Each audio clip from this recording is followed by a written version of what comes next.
क्या आप जानते हैं कि शरीर में रक्त आपके कुल वजन का लगभग 8% होता है? यह आपको सिर्फ इतना बताने के लिए है कि मानव शरीर में बहुत कुछ है जो आप पूरी तरह से नहीं समझते। पर माने या नहीं, यही बात इस क्षेत्र के पेशेवरों के लिए भी कही जा सकती है। शताब्दियों से शोधकर्ताओं ने मानव जीव विज्ञान से संबंधित अनगिनत खोजें की हैं, लेकिन अभी भी जानने के लिए बहुत कुछ बाकी है। तो आप इंसानी शरीर के बारे में और जानकारी हासिल करने में कैसे मदद कर सकते हैं? शुरुआत के लिए क्या आपने विज्ञान के लिए देहदान करने के बारे में सोचा है?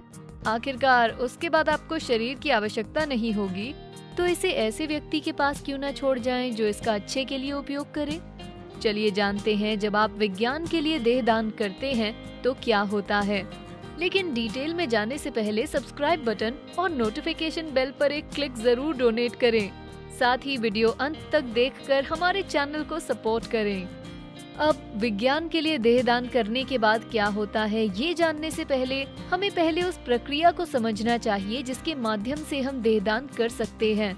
सबसे पहले देहदान आमतौर पर एक मान्यता प्राप्त संगठन या नॉन प्रॉफिट संस्था द्वारा निरीक्षित किया जाता है, जैसे किसी विश्वविद्यालय के लिए दान कार्यक्रम। ये संगठन या संस्था स्क्रीनिंग प्रक्रिया का प्रबंध करने के लिए जिम्मेदार होती है।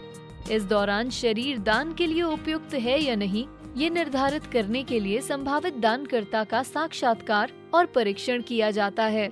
इस स्क्रीनिंग में आमतौर पर संभावित दानकर्ताओं से उनकी मेडिकल हिस्ट्री से संबंधित प्रश्न पूछे जाते हैं, जैसे कि पिछली बीमारियां, कोई सर्जरी, दवा का उपयोग या कोई भी कम्युनिकेबल डिजीज, वो सब जो एक व्यक्ति को दाता बनने से रोक सकते हैं।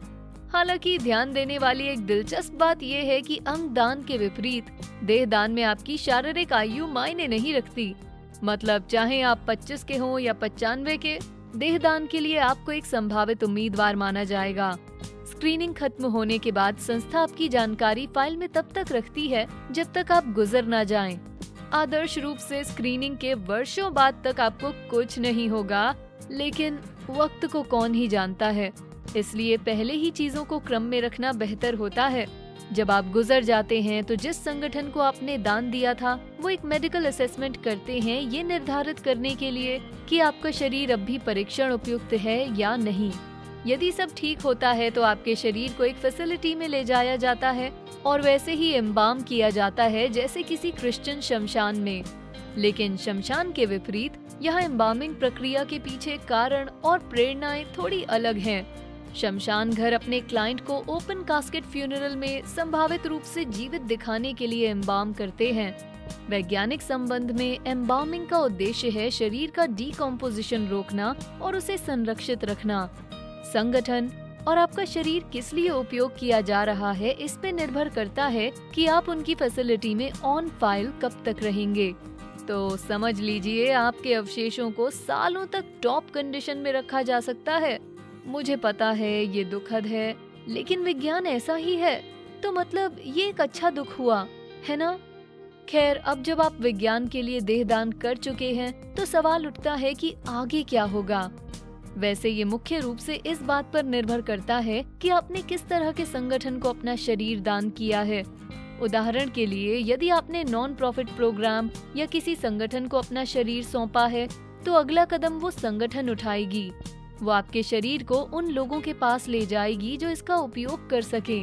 आमतौर पर इसका मतलब है कि शरीर मेडिकल रिसर्चर्स या एजुकेटर्स के पास जाएगा।